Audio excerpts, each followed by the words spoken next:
ma Sadagamaya Tamaso ma Jyotirgamaya Mrityorama Mritam Gamaya Avira Virma Edhi Rudrayate Dakshinangamukam Te Namam Pahinityam. Lead us from the unreal to the real. Lead us from death to immortality. Reach us through and through ourself, and evermore protect us from ignorance by thy sweet, compassionate face. Let us sit quietly a few moments and meditate on the Supreme Spirit in any way we please.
Om Shanti Shanti Shanti.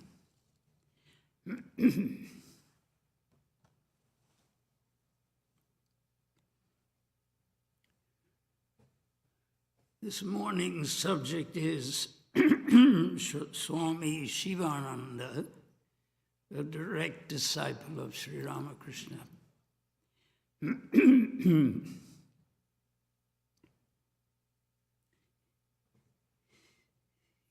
He has actually been associated with this very Vedanta society here in San Francisco also.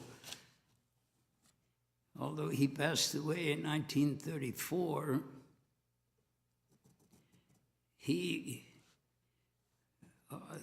the Swami who was in charge here from 1931 until 1969, Swami Ashokananda, when he first came, he quickly realized that though all activities were taking place in the old temple,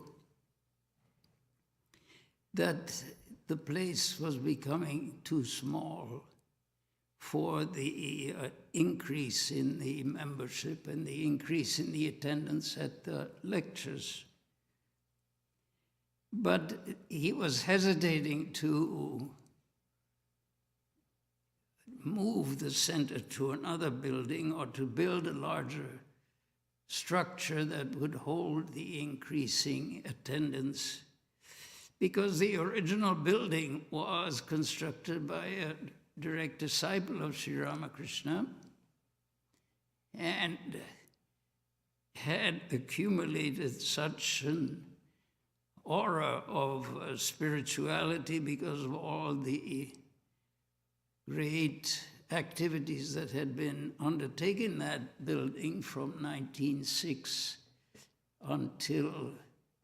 since that time, but especially during Swami Trigunadita's time, from 1906 to 1915. So to move the center to a new building was not something that is to be undertaken lightly. And Swami Ashokananda hesitated to do that, although the necessity of that seemed to become obvious.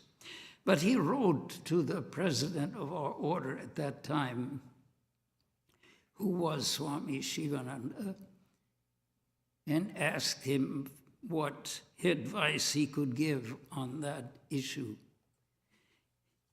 And I think I'll read what was in that letter.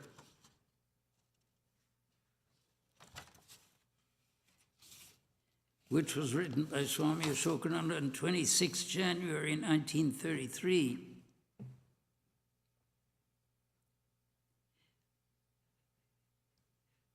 Sriman Ashokananda, that is how he addressed him. I have received both of your letters of October and 30th November, and having learned about your activities and seeing your dependence on Sri Ramakrishna and on Swami Vivekananda, I have been exceedingly gratified. I have been overjoyed to learn of the success of your downtown lectures. Swami was giving lectures at the Century Club, which is on Franklin Street at that time, probably because it could accommodate a larger audience than the old temple, and also it was more centrally located. Anyway, the Swami results. I've been overjoyed to learn the success of your downtown lectures. If, as a result, some of the audience are able to find a key to advancing in spiritual life, then all your labor becomes fruitful. I always pray that Sri Ramakrishna will make you an instrument to point out the path to peace to those who come to you.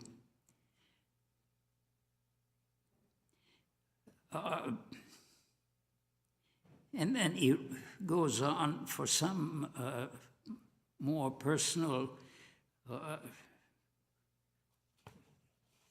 to Swami Ashokananda himself. And then he continues, I give you my full consent to removing the temple to a good place in the town. Swami Trigunatita ought to acknowledge the need for that. The Swami, that is Swami Trigunatita, while he established the temple, no doubt desired its prosperity. Why should he think that this work should not go any farther but remain where it is? He did what was, in his time, thought to be good and proper. His work has been done in that place for so many days. Now that space is insufficient. He himself would move the temple to another place.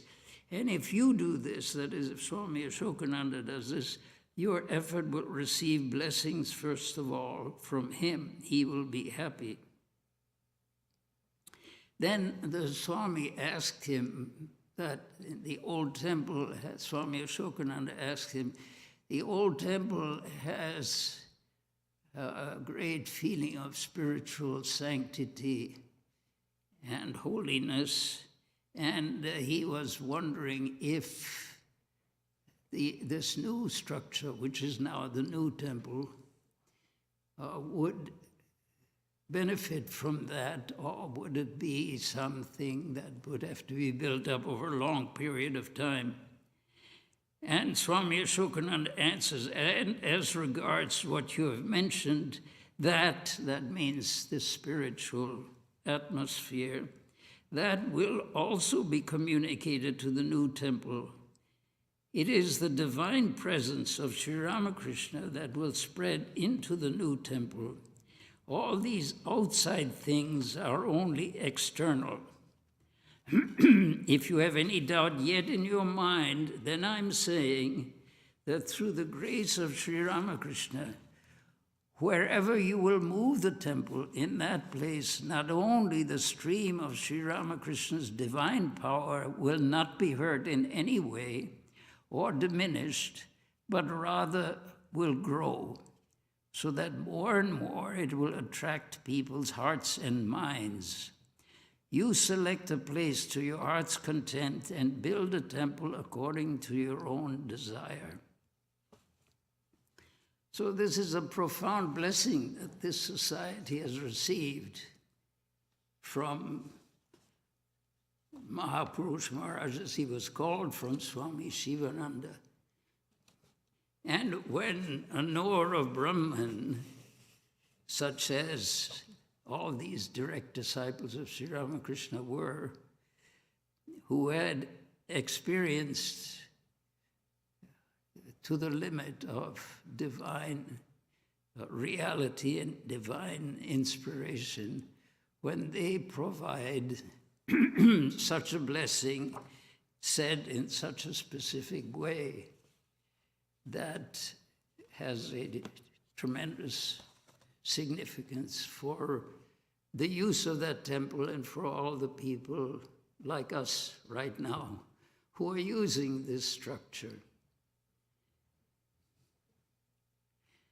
I think this is important that we know that this, the work that was done here, not only in the time of Swami Trigunatita, but in later decades and in future centuries, has not just a convenience aspect. Yes, it's important that we do this because we need the space, but that there is a spiritual, a deep spiritual significance.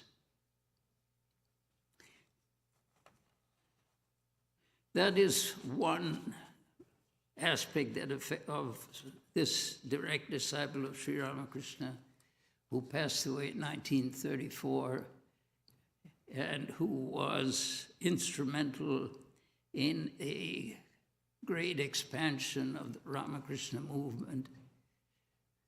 This was one strong connection that we have with him. So it isn't that things only happen. in the place where these great souls were born, but their influence in these ways penetrate far and wide. Now, as the personality and the history of Swami Shivananda and his influence on the Ramakrishna movement, the organization expanded a great deal during his time as the president of the order. It isn't that the president does necessarily these things himself. The president of our order works through, you could say, works through a board of trustees.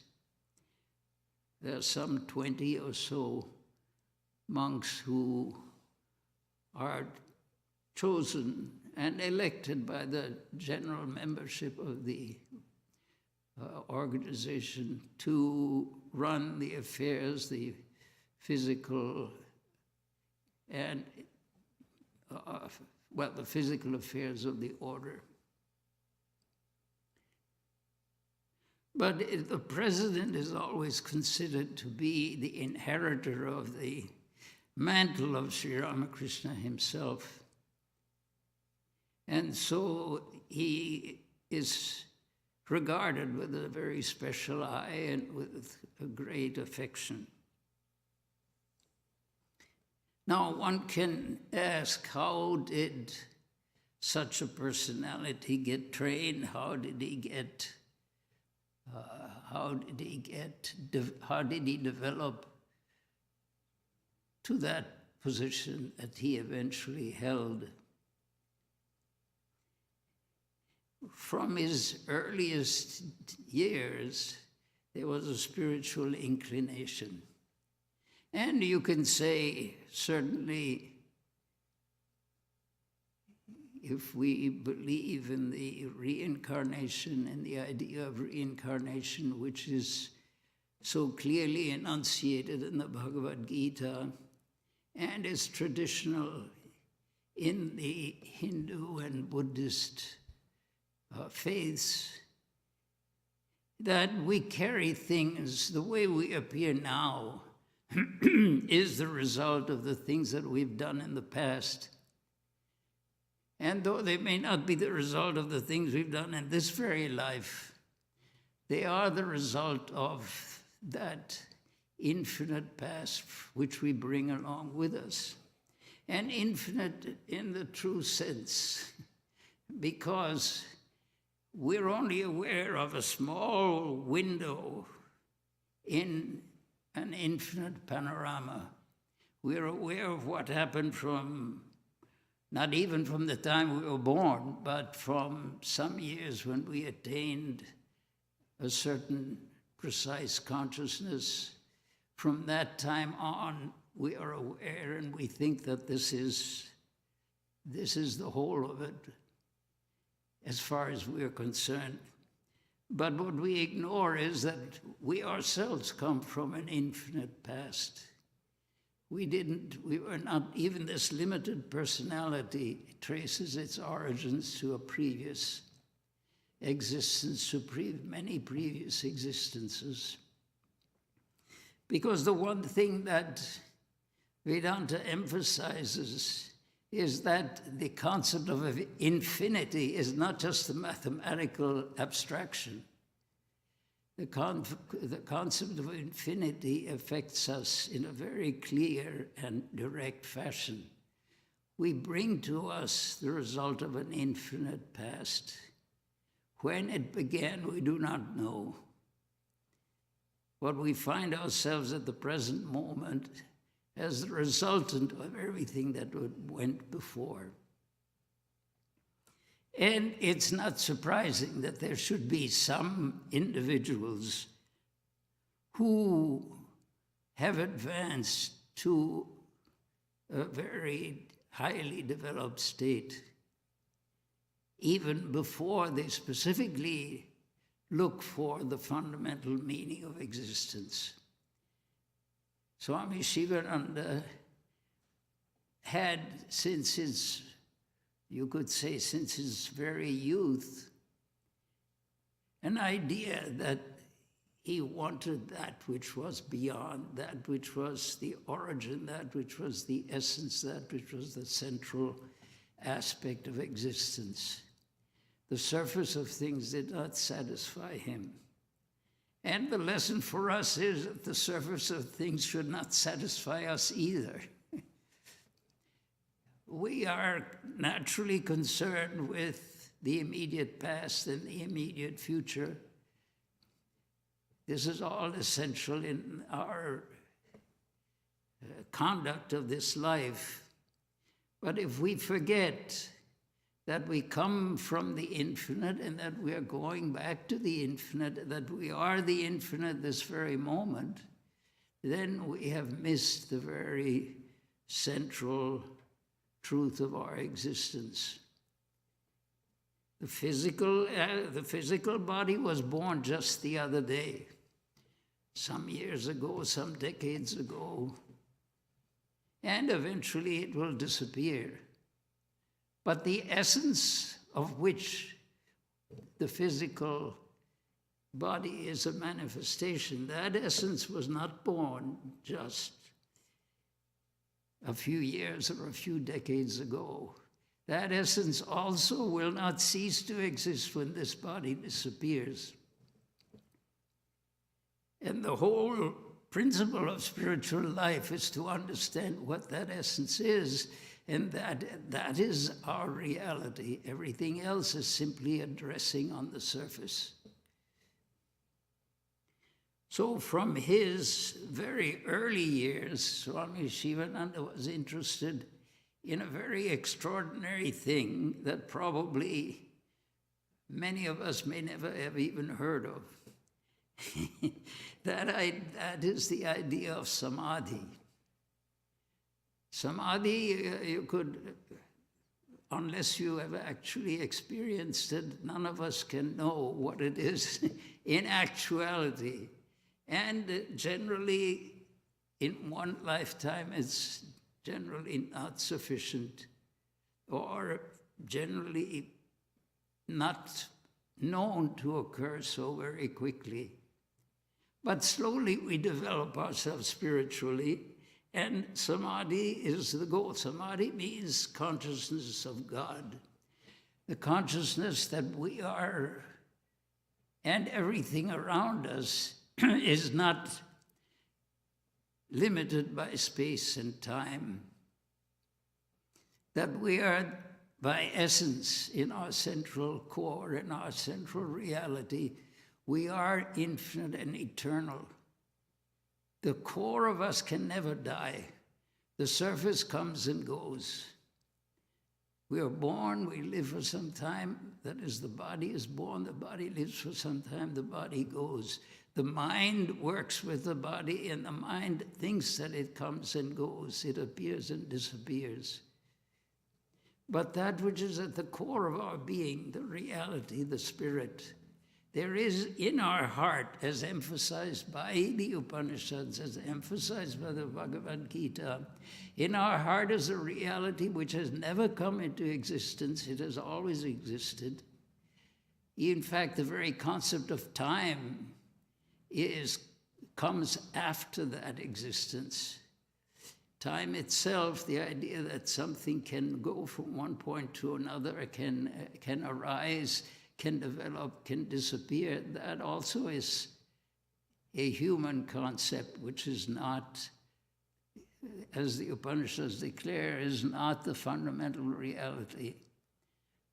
Our fundamental reality is the undying spirit, the eternal consciousness, that eternal existence, knowledge, bliss, Satchidananda, however you want to phrase it, in our heart, at every point, in our mind, under all conditions. That is the central truth of our existence. Infinity, eternity, infinite joy, infinite consciousness. That is our reality. That is the thing which is unchanging, was never born, can never die. It is within our heart as an eternal reality. But generally, when we come into this world, we come with a very limited perspective. We want to achieve this or that, but generally we don't enter that area so very early. At some point, we begin to realize that all these things are transitory. Is there not something which is not transitory? Is there not something within ourselves which will not disappear, which has not come into existence now, which has always been the core of our reality? Is there such a thing? Usually that comes at a later stage. But with Swami Shivananda, it came very early. Samadhi was what he was after from the very beginning of his spiritual quest. And when he came to Sri Ramakrishna first, he found him at his first or second visit, he found that he was talking about that very subject, how that state can be attained. And so this was the underlying motif throughout his life. Even when he was very ill and he could not, he was unable to practice the meditations or concentration that he normally practiced, he would still, that very core was the very center of his being. And when things got really bad, he would say, then I would enter into that deeper level of meditation. And he said it was the meditation of an old man, meaning a meditation of someone who's well practiced in that and who has achieved great depth in that. And then his, whatever consciousness was troubling, whatever was troubling him on the surface of life at that moment, would disappear in that infinite consciousness which came to him in this way. So from the very beginning, that was his motive, how to find someone who could explain the reality of these spiritual states to him. And when by coincidence or by divine plan, however you want to phrase it, when he first came to Sri Ramakrishna, when he first met him, he found him talking about that very subject, how to attain that state of deep introspection.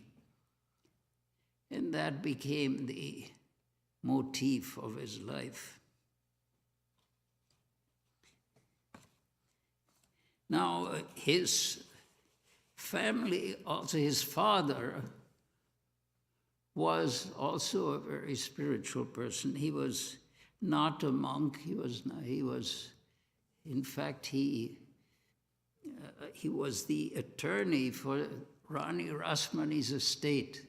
Rani Rasmani was the founder of the Kali temple at Dakshineshwar, in which Sri Ramakrishna lived for so many decades.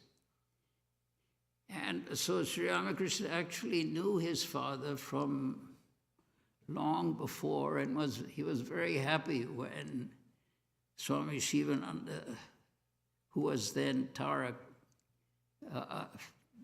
when he told him of, he asked him, who is your father? For some reason, usually he said, I don't ask people about their family background, but something about you makes me ask, who is your father? What is your family? And when Swami Shivananda Tarak at that time gave the name of his father, Sri Ramakrishna told him, yes, I know your father very well. He has come here many times. And when he came here, he used to sit in meditation in the Kali temple and be absorbed in meditation. Tears of joy would flow from his eyes. And so his father was a very advanced spiritual aspirant. So, but then he had to work for a living. His father's income, for some reason, decreased. And so in order to support the family, he had to work for some time. He worked for some company. Anyway, his life went on like this. But at some point, when Sri Ramakrishna became ill, his final illness, which was cancer of the throat, and which he suffered from for about a year before he passed away, all these great disciples, slowly, one by one, they gave up their ordinary activities and stayed with the Master in order to serve him, in order to be with him in this, what they slowly realized would be the final chapter of his life. And it was in that final chapter when Sri Ramakrishna was so ill that actually this order was formed. The inspiration for forming the order was given by Sri Ramakrishna himself. He told Swami Vivekananda, when it was clear that the Master would not live very long, he told Swami Vivekananda, make sure that these boys, meaning the first direct disciples, do not return home, that they spend their time in spiritual practices, that they keep or maintain their concentration, their focus on the spiritual ideal.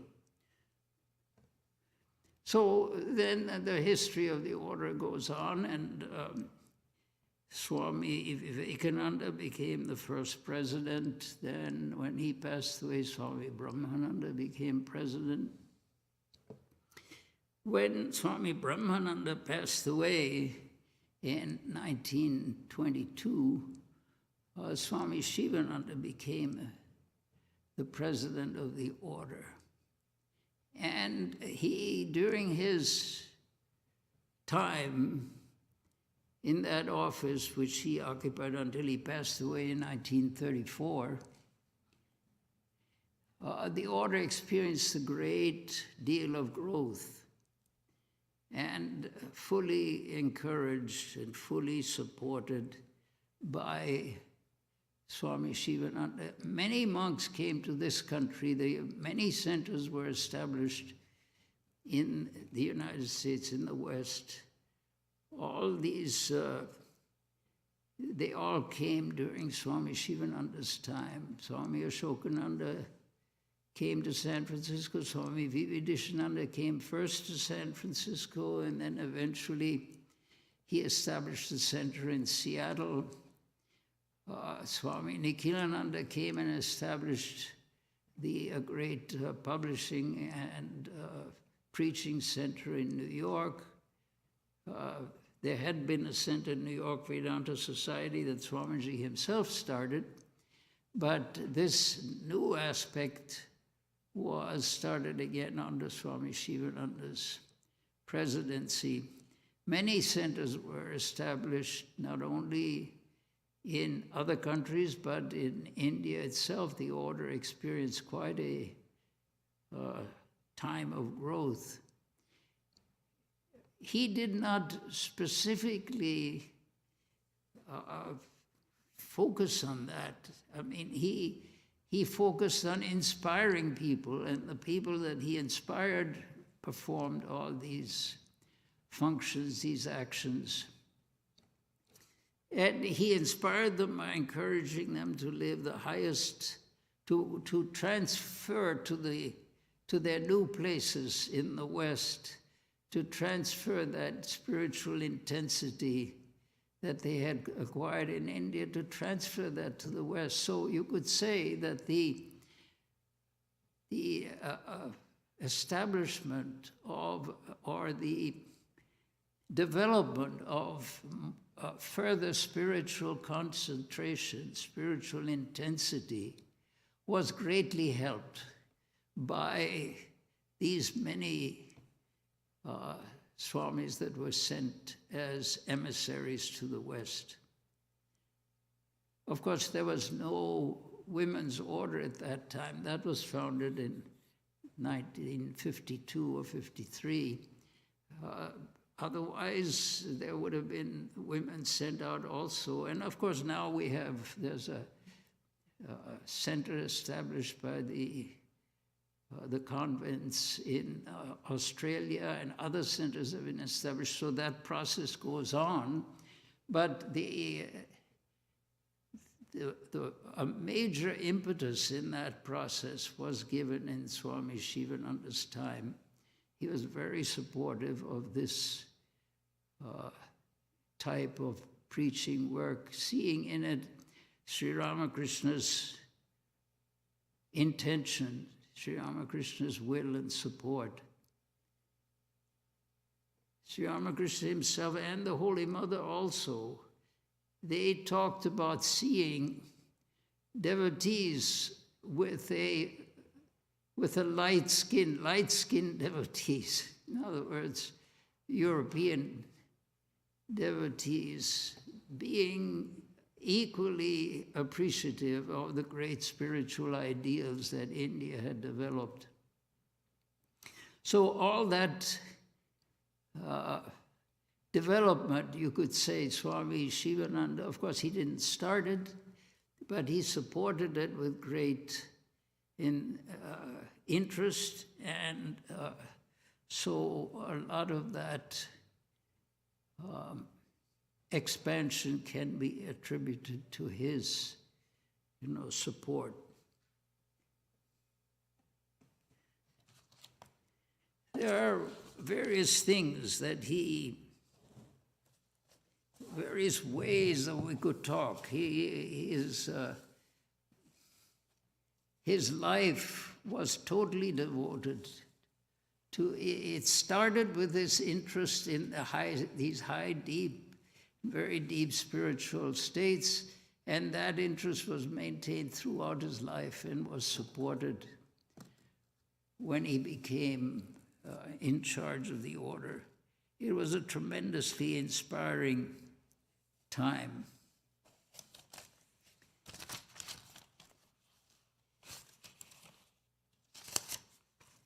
So here's one, you could say one, just to quote some of the things that he said. Someone once said to him, that so many people had worked on the founding of the order and the founding of the spiritual movement that had Sri Ramakrishna's name. And Swami Shivananda emphasized that it isn't that one Swami or the other expanded the work. It was Sri Ramakrishna himself who founded this order. He was the one who gave this ochre cloth of Garo, color of renunciation. He was the one who distributed that initially to all of his disciples, actually, who turned out to be monks later. So this is not, in other words, this monastic organization is not founded on the basis of any considerations that have anything to do with space and time. There is a need at this time for this. There is a reason for establishing this type of movement. Those are all there. They're all reasons that could be cited. But the major consideration is that a totally spiritually aware, spiritually dedicated reality, Sri Ramakrishna himself founded this order and instructed Swami Vedananda in great detail as to how to conduct this organization. So we should never have the feeling that it is some abstract need or abstract reality that we're following, that it is just, this organization just came about through the conjunctions of space and time. There is a definite, Sri Ramakrishna had a definite intention. He distributed ochre cross to his, that is the cross of monasticism, to his first disciples. He instructed Swami Vivekananda in great detail about how to conduct affairs, how to keep these young disciples who are the founding swamis of this order, how to keep them together, keep them dedicated, keep them concentrated. All these things came from Sri Ramakrishna himself, even before Swami Vivekananda had even begun any of the organization. So this movement is something that has a profundity that we're not always conscious of, and because we see things in a limited way, and we naturally, our vision is naturally restricted by our limitations. But even Swami Vivekananda initially, Sri Ramakrishna said, when he already had the cancer of the throat and he could not speak very well, he wrote on somewhere, he wrote, Naren will teach mankind. That means Swami Vivekananda will be one of the teachers of humanity hereafter. Swamiji said, no, I will not do that. And Sri Ramakrishna said, your very bones will make you do that. So this was not, all of this is not just a, we have to feel this. That this is not just we attend these temples, we engage in the work projects that are required to maintain these facilities. We, like someone, many people attend churches and they will do projects for the benefit of those churches. In that same sense, we're acting here also, but we have to remember that there is a further dimension to this, that there is an importance to this which a soul like Sri Ramakrishna, like Swami Vivekananda, a soul of that magnitude, and Swami Shivananda, we are talking about today, follows directly in that line. These people were not just knowers of reality in a very casual way. Swami Vivekananda said he could see the future ahead. Clearly, 500 years ahead, he could feel how things were going to develop. And he acted with that consciousness. And we are trying, in our own way, we are trying to maintain that momentum, that impulse. So the things that we do, if we keep them in a small context, oh, I feel like doing this, this is wonderful, I get joy out of this. That is one aspect. But another aspect is that there runs a tide in the affairs of men. Of course, that's Shakespeare, but he did understand some of these things. And when sees that the flood leads on to fortune. So that is, of course, he was talking in a very ordinary sense, but he was into something which is a worldwide phenomenon, that there runs a tide in the affairs of men, and if one is able to seize that tide at the flood time, one gets carried along with it. So it has been said that the this age is a very fortunate age, because in this age, these various things have happened on the spiritual plane that have made it easier to achieve spiritual insight, to achieve spiritual understanding, to achieve spiritual experience. So Swami Shivananda is an example of that. From the very beginning, he was not interested in anything small. He wanted the total realization of everything. And when he passed away, he passed away in that full consciousness of that reality. They say that when he passed away, it was a thrilling experience for him. You could tell. I mean, the people who were watching, who saw him at the moment of passing, that this was something, he was being absorbed in something enormous and final and ultimate and bliss and realization, which had been the aim of his entire life. From the very beginning, before he had learned anything of these spiritual details, that had been his quest, that had been the purpose of his existence. And when he passed away in that great bliss of having achieved it. And throughout his life, at various points, that realization came to him. So this is our inspiration. It is the life of people like that which makes the scriptures come to life.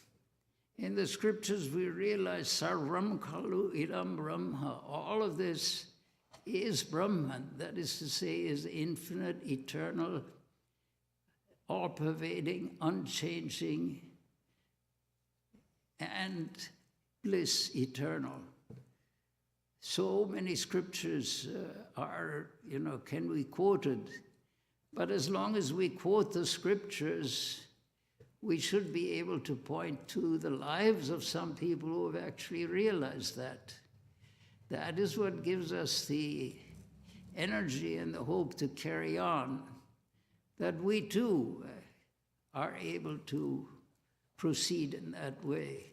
It isn't that we have to be, born at the same time as the incarnation to get immediately inspired by him. That inspiration trickles down through all these great souls like Swami Shivananda. And it is passed on to us in a precise way by his blessing on this very temple. So it isn't a theoretical thing. I mean, in theory, you can read the scriptures and you can read about all these advanced states, and that is wonderful and very inspiring, no doubt. But if we look around, we can feel that this is not just a theory, this is something which actually can happen. It has happened in the life of this great soul, and he has transmitted that to us and to all people, all generations.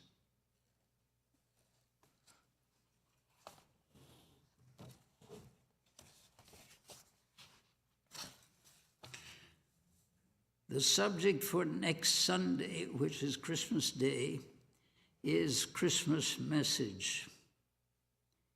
There will be no Sunday evening online classes on the foundational texts of Indian philosophy until January 2023, since Swami Tattwamayananda is out of town.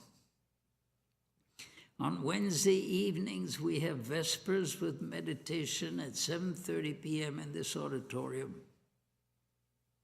There will be no further Old Temple Friday evening classes on the Bhagavad Gita until January 2023. Your cooperation in wearing a mask and maintaining social distance is greatly appreciated. If you would like to make an offering, a collection plate will be available on the cart at the door as you exit. There is also a mounted offering box near the auditorium door in the foyer. You and your friends are cordially invited to attend all of our services. After the lecture, there will be a question and answer session in Vivekananda Hall, and all are welcome.